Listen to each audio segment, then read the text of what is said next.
네, 그럼 먼저 저희 감독님과 배우님들 인사 부탁드릴게요. 저희 윤석호 감독님부터 부탁드립니다. 네, 안녕하세요. 영화계 이제 데뷔한 신인 감독 윤석호입니다. 잘 부탁드립니다.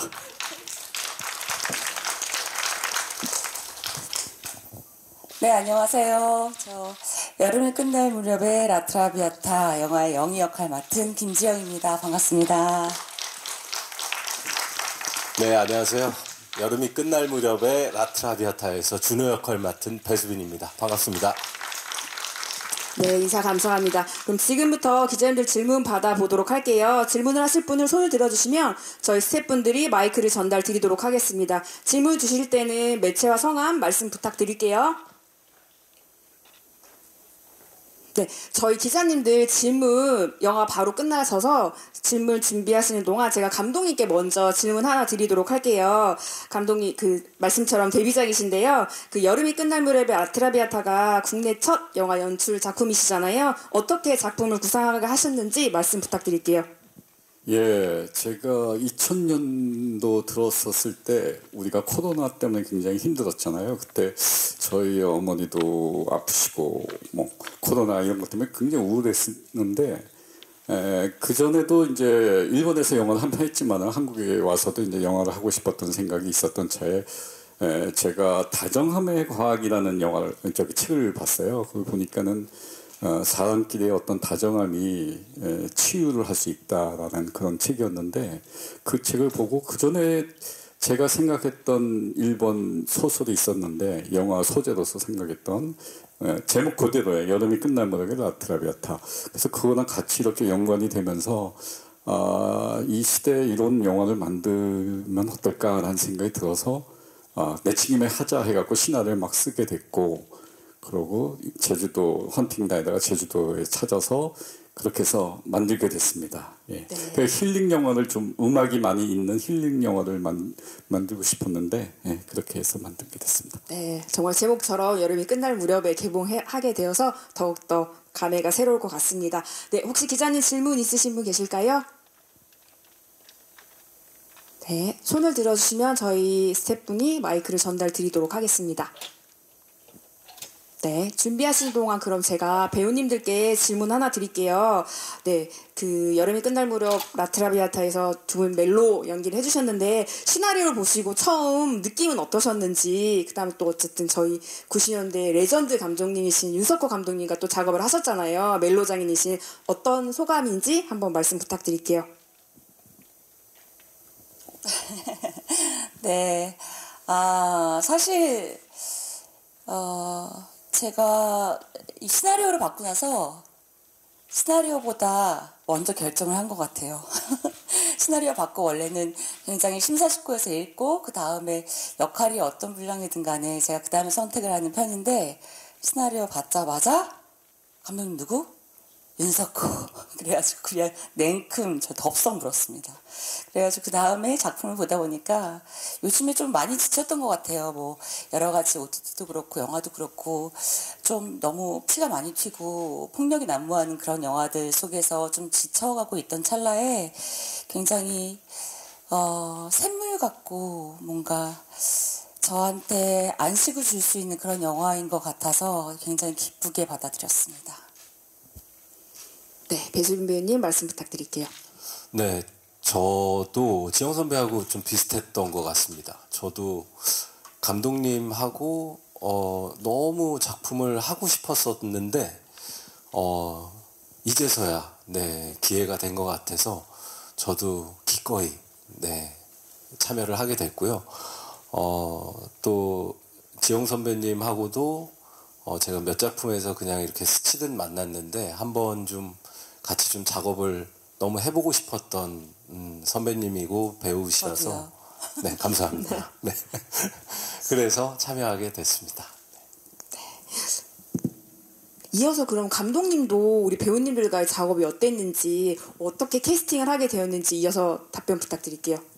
예, 영화를 보셔서 알지만은 그 여주인공이 굉장히 억척스럽게 사는 어떤 겉모습과 그런 과거에 아주 큰 아픔을 갖고 있는 내면의 어떤 고통, 상처 이런 걸 가진 두 가지의 어떤 복합적인 측면을 잘 연기를 해야 되는데 뭐 워낙 뭐 복귀리 이미지로 억척스럽고 뭐 그런 수다스럽고 이런 것들은 기본적으로 갖고 있고 저희 그 연출자들은 항상 그 남의 작품들 볼 때도 거기 나온 배우들의 어떤 표정과 이미지와 이런 것들을 관찰하게 되거든요. 그래서 저 친구가 좀 여성적인 측면도 있고 되게 고운데 좀 억척스러운 걸로만 이미지가 많구나. 그래서 아마 그런 것들을 내가 좀 찾아내서 같이 그걸 섞어 놓으면은 제가 생각하는 영희 캐릭터랑 잘 맞을 것 같다라는 생각을 했고요.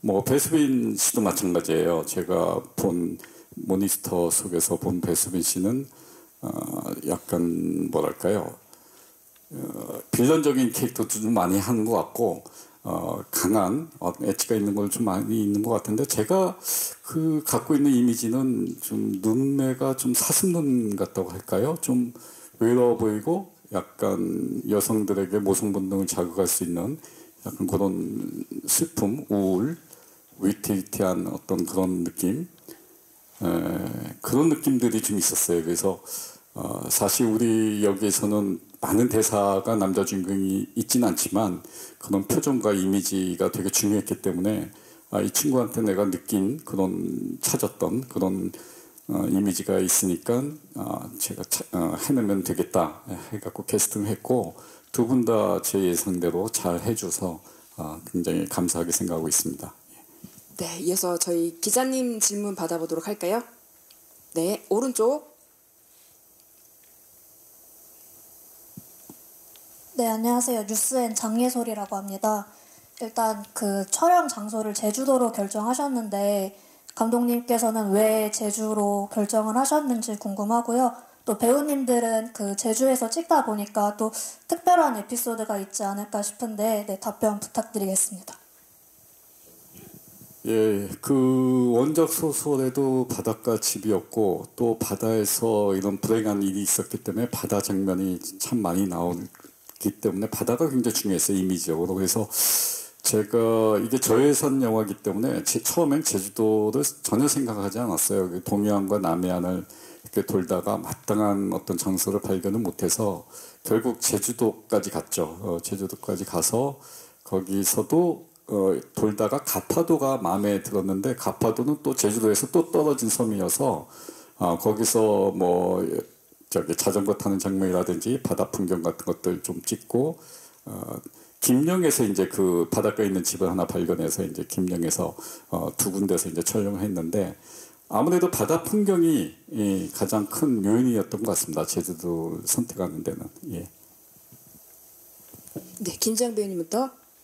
네, 저는 제주도인 게 너무너무 좋았거든요. 그래서 작품도 너무 예쁠 것 같고 감독님은 어떻게 그림을 잡으실지도 굉장히 궁금하고 그래서 사실 처음에 장소 헌팅 때부터 막 따라다니고 그랬어요. 가서 자전거도 타보고 가파도 가서 되게 귀찮게 그랬던 것 같아요. 감독님 초반부터. 그래서 저 촬영을 했는데 감독님이 태풍이 무조건 오긴 왔어야 했는데 너무 간절한 염원을 담았는지 태풍이 3번이나 와가지고 해를 못 볼 정도로 좀 열악한 기상 속에서 찍어야 했었는데 그럼에도 불구하고 저희가 기다린 보람들이 있는 것들이 많았어서 감독님은 너무 아쉬워하셨지만 그래서 저희는 되게 좋은 장면들이 많았던 것 같고 심지어 엔딩 장면에 저희가 이렇게 앉아가지고 바다를 바라보면서 있는 그 뒷모습이 찍히는데 눈물이 막 나더라고요.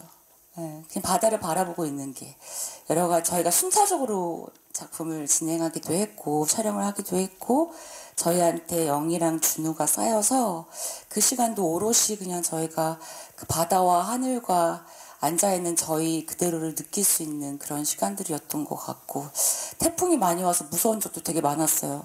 감독님이 자꾸 바닷가 걸으라고 막 그래가지고 네. 막 뒷모습은 엄청 처연한 것이긴 했지만 앞으로는 계속 울면서 걸어갔거든요.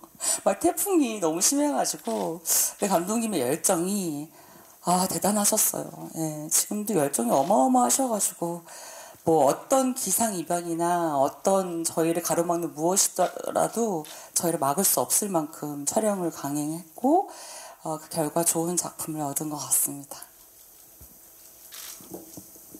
네. 정말 저희 영화 같은 경우는 하늘하고 동업을 해야 했던 작품이었거든요. 그리고 또 섬이다 보니까 재훈 선배 말씀대로 태풍이 정말 3번이 왔고 촬영을 하다가 접고 다시 또 대기하다가 다시 또 날이 개면은 바로 나가서 또 촬영을 하고 보통 어떤 현장에서 이렇게 어떤 좋은 장면을 찾기 위해서 시간을 이렇게 기다리는 경우가 많이는 없잖아요. 근데 참 저희도 항상 이렇게 좀 스탠바이를 했던 것 같아요. 해가 뜰 때, 질 때, 구름이 낄 때, 또 거칠 때. 그래서 여러 가지 또 그런 장면들을 또 함께 이렇게 모여서 기다렸다가 같이 달려나가서 찍고 뭐 이런 것들이 좀 되게 참 신기한 경험을 했다라는 생각이 듭니다. 네. 네, 이거는 저희 사실 비밀이긴 한데 감독님은 모르셨겠지만 가파도에 들어갔을 때 저희 시간이 없었잖아요. 그랬는데 비가 왔잖아요. 다음날 못 찍을 수도 있었거든요. 근데 배수빈 씨랑 저는 정말 철없이 비 오는데 바깥에 나가서 밤바다에서 낚시했거든요. 그래가지고 내일 아침에 비 왔으면 좋겠다 막 이러면서 하루 더 있었으면 좋겠다 막 이랬는데 사실 감독님 마음이 타들어가고 있었는데 저희는 이렇게 철없이 그냥 살았던 것 같아요. 그냥 그 작품 안에서 영희와 준호로. 네. 네. 죄송합니다. 저희 제주 촬영 얘기가 나와서 그러는데 감독님 저희 또 촬영 감독님 또 특별한 감독님이시잖아요. 또 아름다운 영상을 담아주셨는데 그 이야기 한번 해주시면 감사드릴게요. 예.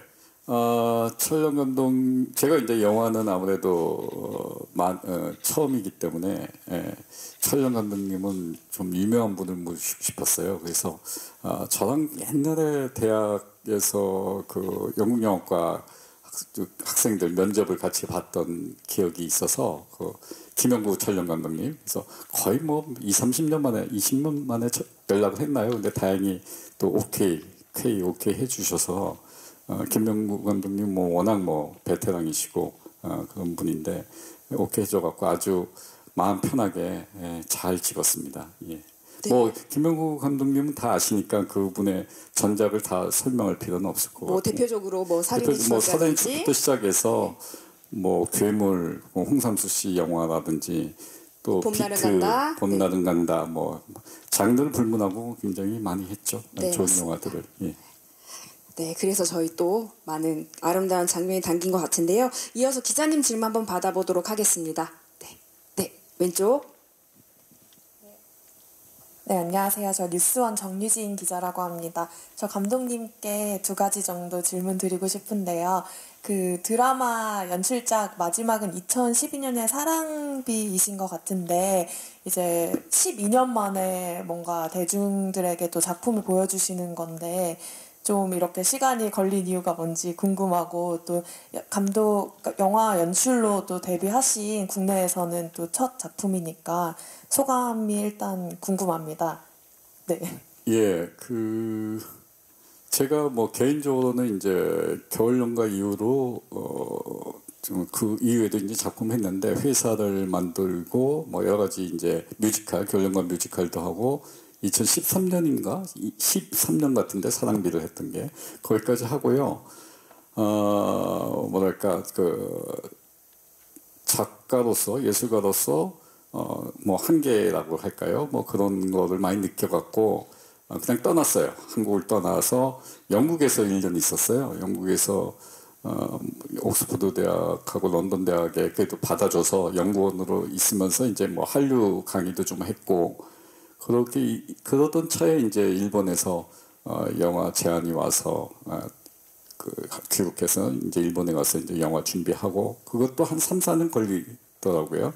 그래서 그 작업하고 이제 한국에 와서 이제 기획하고 또 뭐 부모님들이 좀 몸이 편찮으셔서 그것도 같이 좀 있고 그런 일들이 계속 됐었죠. 그래서 한 10년 정도 지난 것 같아요. 공백이 보면은 그런 일들이 있었고 그래도 뭐 항상 마음속에는 현역이었어요. 항상 책을 보고 뭐 보면서 이런 거 하면 어떨까 저런 거 하면 어떨까 어떤 작품이 나올까 또 타인의 작품들도 보면서 트렌드가 이렇게 바뀌겠구나 뭐 이런저런 생각들 계속 그렇게 살아왔죠. 그러다가 코로나 때 뭐 이렇게 더 이상 이렇게 멈출 수는 없겠다. 일단 처진을 잘해갖고 그때 이제 오히려 동력을 받아서 이번에 작품을 하게 된 거죠. 예. 네, 이어서 기자님. 네, 하나 더 드리고 싶은 질문은 비슷한 질문일 수도 있는데 왜 영화로 또 보여주시게 됐는지 드라마가 아니라 네, 그것도 좀 궁금합니다. 예, 드라마는 약간 제가 아이러니컬하게도 겨울 연가 할 때는 제작비가 굉장히 쌌어요. 모든 게 스텝이나 배우들이나 그래서 방송국에서 한류가 생기기 전이었죠. 근데 한류가 생기고 나서 아이러니컬하게도 제작비가 너무 올랐어요. 외국에 이제 수출하면서 막 오르다 보니까 자본이 이렇게 오르다 보면은 투자를 받아야 되잖아요. 투자를 받다 보면은 약간 상업성을 질 수밖에 없는 거고 자본의 논리에 많이 이렇게 기획도 맞춰줘야 되는 거고 뭐 그런 지금 방송국들도 아시다시피 OTT 시장 때문에 굉장히 방송국에 그게 많이 약화가 됐잖아요. 그래서 모든 그런 어떤 풍조를 보면서 제가 거기에 맞출 수는 없더라고요. 그래서 드라마를 하려면은 그런 류의 드라마들을 이제 해야 될 것 같은 분위기가 되고 제가 좋아하는 어떤 취향과 이런 것들은 그거랑 좀 괴리감이 좀 생기고 하면서 드라마 PD들은 모든 또 드라마 PD들은 영화에 대한 어떤 그런 거가 있어요. 욕망이. 그래서 영화를 좀 하면 어떨까라는 생각이 들었고 그래서 이번에도 저는 뭐 그렇게 스케일이 큰 영화를 이렇게 드라마도 그랬지만은 그런 걸 하는 스타일이 아니고 작은 데서 이렇게 알콩달콩 그런 걸 찾는 스타일이기 때문에 작은 영화 같은 큰 영화가 아니라 작은 영화 같은 거는 좀 내가 할 수 있겠다 생각이 들고 방송국에 제가 처음 갔을 때도 TV문학관 같은 프로를 하고 싶어서 갔어요. 근데 TV문학관이 없어졌는데 그런 어떤 그런 단막의 형태의 그런 장르를 제가 개인적으로 좋아했고 그리고 이제 더 나이 먹기 전에 이제는 해야 된다 막 그런 생각을 하던 차에 이제 일본에서 제안이 와서 했고 계속 할 수 있겠다라는 생각을 거기서 발견을 했고 그래서 이제 앞으로도 계속 하고 싶습니다. 계속 기획하고 있고 그렇게 해서 하게 된 것 같습니다.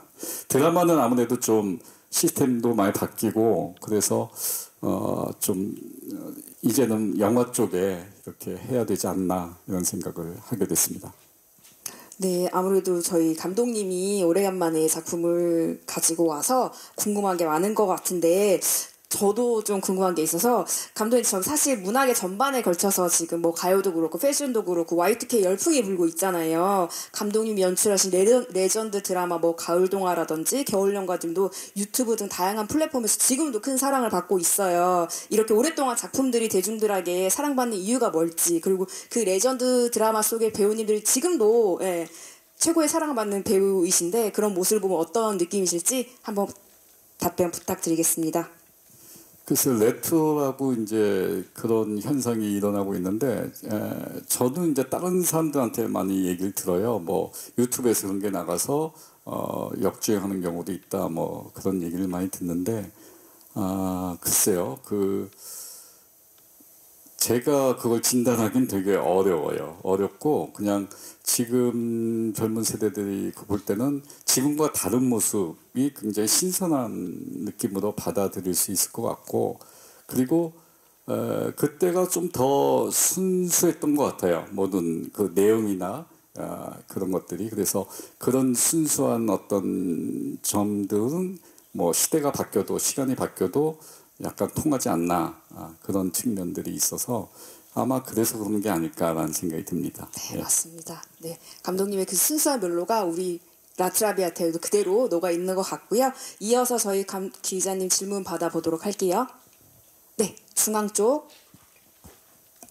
저 세계일보 송은하 기자라고 하는데요. 아까 계속 요즘 작품은 어떤지 트렌드를 지켜보셨다고 하셨는데 사실 이 작품은 요즘 영화들이 굉장히 호흡을 짧게 가져가는 거에 비해서 또 굉장히 호흡이 너무 길고 어떤 침묵이나 공백도 많고 한데 일부러 이렇게 하신 것 같은데 그런 이유가 있으신지랑 그리고 아까 드라마 시스템이 많이 변하셨다고 하셨는데 사실 요즘에 영화계도 격동의 시기이고 아직 길을 못 찾고 있는데 이 어려운 영화판에서 계속 하시려고 하는 그 의지랄까 이걸 어떻게 헤쳐나갈 생각이신지 좀 그런 부분도 궁금합니다. 예, 이 계속 헤쳐나가려면은 그냥 제가 할 수 있는 작은 영화들을 계속 만드는 거가 되게 중요하다고 생각을 해요. 이번에도 뭐 예산은 크게 안 들였는데, 뭐 제가 아까 오기 전에 어디 인터뷰에서 좋아하는 영화 4개를 얘기하는 인터뷰를 했었는데 지금 얘기하다 보니까 다 옛날 영화더라고요. 뭐 러브스토리나 난과 여나 이런 옛날 영화들을 얘기하게 됐는데 제가 그렇게 살아와서 그런 것 같아요. 그래서 저는 그 트렌드를 보고는 있지만은 제가 그거를 쫓아갈 이유는 없는 것 같아요. 제가 옳다고 생각하고 제 가치관이 형성된 왔던 거가 있는 대로 그냥 이 영화도 사실 제목을 아다지오라고 해갖고 제천영화제에서 이제 했었는데 아다지오가 지금도 뭐 아다지오를 제가 폴더를 갖고 차에서 많이 듣는데 약간 그 아다지오가 주는 어떤 느림의 미학이 있거든요. 그래서 저는 그걸 좋아하고 너무나 스피디하게 돌아가고 강하게 돌아가는 세태 속에서 제가 옳다는 건 아니고 저 같은 콘텐츠도 다양성 측면에서 한쪽에선 좀 있어야 되지 않나. 그래서 다양하게 그런 걸 또 좋아하는 사람은 그런 데서 한숨도 좀 쉬고 또 재밌고 쇼트한 거를 좋아하시는 분들은 또 그런 걸 또 좋아하면서 스트레스를 풀고 뭐 이런 다양성이라고 보는데 저는 제가 하는 거는 그게 저의 역할인 것 같고 약간의 뭐 사명감까지는 아니지만은 제가 사회의 어떤 순기능이라고 할까요? 저는 어쨌든 콘텐츠를 통해서 약간 따뜻한 마음, 뭐 좀 정화되는 느낌 그런 거를 받길 원하니까 그런 작품들을 계속 하고 싶죠. 예. 트렌드랑 상관없이요. 예. 네, 답변 감사합니다. 이어서 기자님 질문 받아보도록 하겠습니다.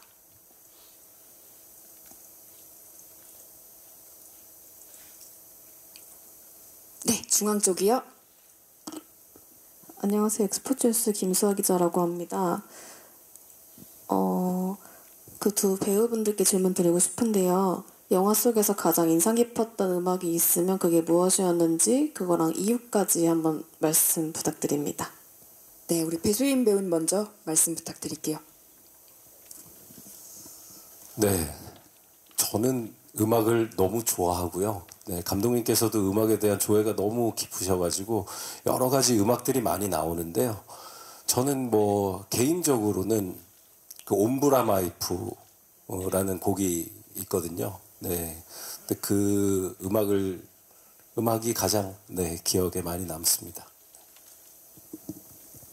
저 같은 경우는 그 글렌 굴드의 피아노 연주로 나왔던 아다지오가 제일 저한테 의미가 있는 곡이었고 그 곡을 들으면 아들의 목소리가 들릴 것 같으니까 요즘에도 자주 듣는 것 같아요.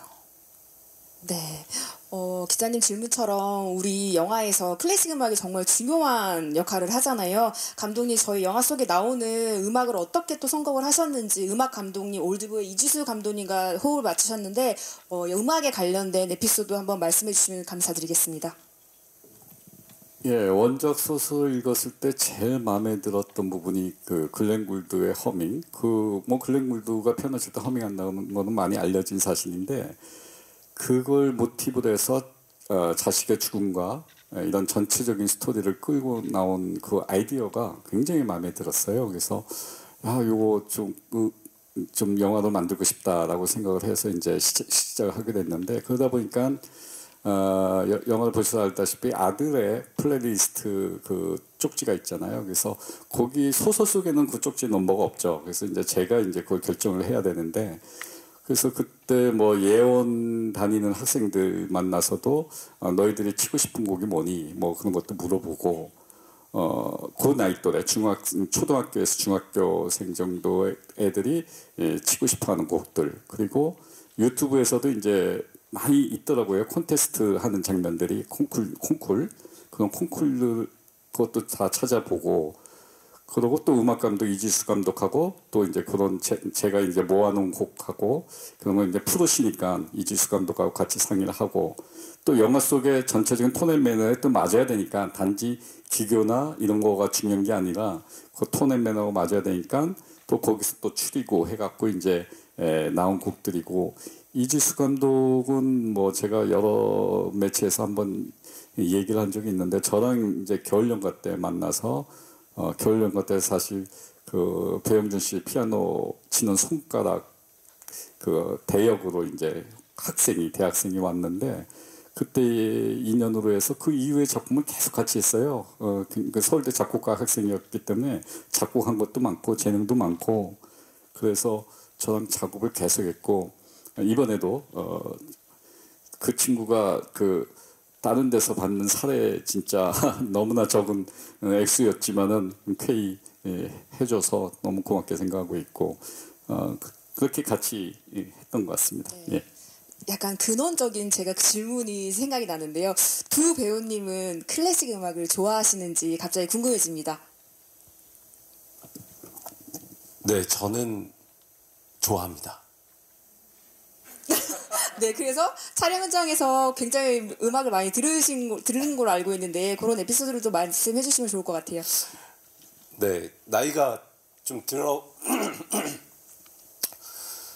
죄송합니다. 들어갈수록 네, 클래식이 좋아지는 것 같습니다. 그리고 어떻게 굉장히 어떤 장르의 음악들을 들으면 굉장히 좀 질리고 이렇게 오래 못 듣고 그런데 클래식 음악은 계속 듣고 있으면은 왠지 그냥 계속 들을 수 있을 것 같은 그러다 잠잘 수 있을 것도 같고 그러다 밥 먹을 수 있을 것 같고 뭐 그런 의미로 약간 좀 그런 의미에서 좀 생활 밀착형 음악이라고 해야 될까요? 네, 그렇게 듣고 있습니다. 네. 저는 사실 뭐 클래식만 많이 듣고 이런 스타일은 아니거든요. 그냥 주말에 늦은 오후쯤에 늦게 밥 먹고 다 치우고 그리고 이렇게 누워있을 때 널브러져 있을 때 좀 듣는 그런 음악들로 클래식을 많이 선택하는 편인데 근데 뭐 정확한 정보도 없고 제목도 잘 모르고 막 이럴 때가 많아서 저 클래식 몰라요 이렇게 얘기했었는데 사실 저는 이 영화를 하고 나서는 난 클래식을 되게 좋아한다라고 말씀을 드리고 싶어요. 왜냐면 그게 특별히 그 곡에 대한 어떤 자세한 정보를 알지 못하더라도 그냥 들었을 때 마음이 편안하고 내가 즐길 수 있으면 그건 좋아하는 게 맞는 것 같아요. 저는 클래식을 좋아합니다. 네, 감사합니다. 네, 이어서 질문 받아보도록 하겠습니다. 네, 오른쪽. 예, 김지영 배우님과 배수빈 배우님께 질문이 있는데요. 두 분의 호흡이 이번 영화를 촬영하면서 되게 좋았다고 들었는데 좀 어떻게 호흡하셨는지 좀 뭐 서로에 대해서 좀 얘기해 주시면 좋겠습니다. 네, 김지영 배우님부터. 네. 저는 영화에서 보신 것처럼 배수빈 씨 되게 괴롭혔어요. 네. 엄청 귀찮게 굴고 밥 먹자 그러고 놀아줘 그러고 그랬는데 배수빈 씨는 정말 철저히 그 인물처럼 그 기간을 오롯이 준우로 살았던 것 같아요. 초반에 제가 막 말고 그래도 선배님 저 지금 좀 쉬고 싶어서요. 오늘은 전 식사를 하고 싶지 않아서요. 뭐 혹은 살이 좀 더 빠졌으면 좋겠어서 뭐 여러 가지 이유로 되게 저를 피했고요. 그래서 되게 섭섭할 찰나에 점점 제가 그래도 끊임없이 막 너무 귀찮게 구니까 정말 귀찮았는지 한번 밥 먹어주더라고요. 그래가지고 되게 편안해지는 어떤 시점이 있었는데 그때부터 저도 약간 배수빈 배우 보시면은 되게 분위기 있고 엄청 멋있잖아요. 잘생겼잖아요. 네, 그래가지고 제가 맨날 잘생겼어 맨날 그래가지고 되게 부담스러웠을 것 같은데 그만큼 영희로서 준우를 굉장히 인간적으로도 굉장히 사랑하고 남자로서는 당연히 사랑할 수밖에 없을 것 같아요. 표현이 잘 안 됐나요? 잘 되었으리라 믿습니다. 네, 감사합니다. 저는 좀 힘들었어요. 솔직히 제주도에서의 삶이. 왜냐하면 준우는 우울증에 빠져 있었고 뭔가 좀 고립되어 있는 상태의 어떤 그 정신 상태를 가지고 있었기 때문에 기본적으로 그 한 달 전쯤부터 영화 촬영 들어가기 한 달 전쯤부터 계속 좀 계속 금식을 좀 간헐적 금식을 하기도 했고요. 그래서 또 어디 밖에도 안 나가고 좀 저 자신을 조금 고립시켰던 것 같아요. 근데 막상 제주도에 가니까 넓게 뚫린 바다를 보고 하늘을 보고 하니까 갑자기 기분이 너무 좋아지는 거예요. 그래서 저는 이거를 계속 유지를 하고 가야 되는데 지영 선배님은 계속 이제 촬영 끝나고 맛있는 거 이렇게 있으면은 같이 가시고 그러니까 저는 좀 이게 좀 힘들다. 이 좋은 풍경에서 이렇게 영화를 촬영한다는 거는 약간 좀 다른 이야기구나 라는 거를 좀 느꼈고요. 네. 근데 너무 또 이렇게 변하면서 또 영희가 계속 이렇게 영며들듯이 네, 뭔가 약간 그렇게 딸려 들어갔던 것 같습니다. 네. 그래서 참 너무 좋았습니다. 네. 네, 답변 감사합니다. 저희가 시간 관계상 이제 마무리를 지어야 될 것 같은데 혹시 기자님 추가 질문 있으실까요? 네, 없으신 걸로 알고 그럼 저희 감독님과 배우님 마지막 소감 듣고 기자 간담회를 마치고 끝인사하면서 이제 끝인사 마친 포토타임을 진행할 건데 이제 저희 배수빈 배우님부터 끝인사 하시면서 저희 뭐 어떻게 영화를 봐주셨으면 좋겠는지 그리고 또 매력 포인트가 어떤 게 있는지까지 해주시면 너무 감사드리겠습니다. 네, 이 영화는 정말 아까 감독님께서 말씀하셨듯이 정말 감독님의 어떤 그 인간과 사람에 대한 따스함, 네, 이거를 표방하고 있는 영화입니다. 그래서 의도 자체가 너무나 순수하고 그리고 또 그런 마음들이 관객분들에게 충분히 좀 잘 전달됐으면 하는 바람입니다. 많이 사랑해 주시고 그리고 또 기자님들 많이 좀 부탁드리겠습니다. 네, 감사합니다. 네, 영희로서 영화 안에서 사는 동안 매 순간순간이 늘 행복했던 것 같아요. 되게 의미 있는 시간들이었고 영희가 준우를 만나면서 아픔이 있는 사람이니까 그 아픔을 알아볼 수 있잖아요. 그러니까 더 구해주고 싶고 그런 사이에 치유가 됐던 것 같거든요. 저 스스로도 모르게. 근데 개인적으로도 저도 굉장히 많은 걸 느끼고 많은 것들을 힐링했던 경험이었거든요. 그래서 많은 분들이 이 영화를 보시고 그저 그냥 자신을 이 영화 안에 풀어놓고 즐기셨으면 좋겠어요. 그 안에서 위로받고 힐링되고 그러기를 간절히 기도합니다. 고맙습니다. 도와주세요. 네, 감사합니다. 예, 영화 속에 나오는 대사로 표현을 하자면 라트라비아타, 길 잃은 여자인데 길 잃은 사람들을 위한 영화. 그리고 또 맨 뒤에 라트라비아타를 위하여란 말이 있죠. 예, 역시 길 잃은 사람들을 위한 영화. 맨 마지막 대사, 다음 계절은 행복하길 바라요. 역시 위로를 주는 그런 영화로 만들고 싶었습니다. 그래서 이 영화를 보고 우리가 인생의 어떤 여러 가지 어려움과 힘듦과 이런 것들이 있는데 이 영화를 보고 잠시 그 동안 좀 위로를 받을 수 있었으면 하는 마음으로 이 영화를 만들었습니다. 많이 전달해 주시고 관심을 가져주셨으면 감사하겠습니다. 감사합니다. 네, 감사합니다. 이것으로 기자 간담회를 마치고 잠시 자리를 정리한 후에 포토타임을 진행하도록 하겠습니다. 네, 입장 부탁드리겠습니다. 네, 배우님 저희 정면부터 부탁드릴게요. 네, 손인사도 해주시고 네, 손아트도 좀 부탁드릴게요. 보라트 네.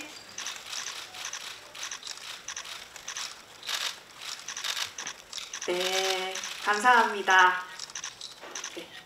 네, 네, 이제 저희 배수빈 배우님 입장 부탁드릴게요.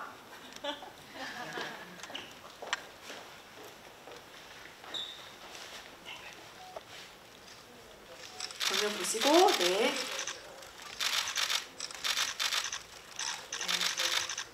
배우님 손아트 가능하실까요? 네, 가능합니다. 네. 저희 파이팅 포즈 한번 할까요? 라트라비아타 파이팅! 네, 감사합니다. 감사합니다. 네. 저희 이제 윤석호 감독님 입장 부탁드리겠습니다.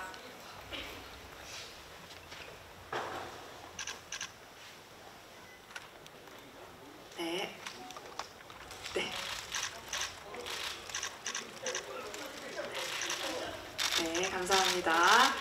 감독님 손인사 한번 해주실 수 있으실까요? 네. 네. 네, 감사합니다. 저 이제 그 김정 배우님, 배수빈 배우님 2인 컷 저희 준비하도록 하겠습니다. 네, 배우님 두 분 입장 부탁드리겠습니다.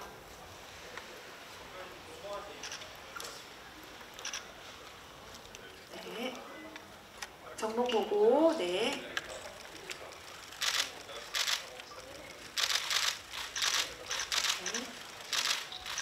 손도 한번 흔들까요? 네, 그대로 저희 손아트 가실게요. 이렇게? 네. 그거 먼저 하고 따로 또 손, 네. 네. 두 분이서 하트를 만들어 주시면 두 분 다시 한 번만 부탁드려요. 두 분이서 하트 만드는 거, 네.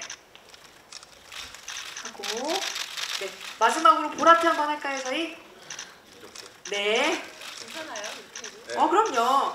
정말 마지막으로 화이팅 포즈 한번 하겠습니다. 라트라비아타 화이팅! 네, 저희 그러면 두 분 계시고 감독님까지 저희 3인 촬영 진행하도록 하겠습니다.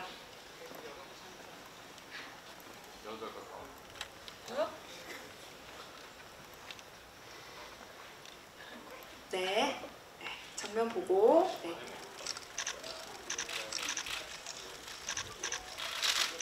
세 분 손인사 한번 가능하실까요? 네. 네. 화이팅 포즈 한번 가겠습니다. 라트라비아타 화이팅! 네, 감사합니다. 저희 이것으로 포토타임 진행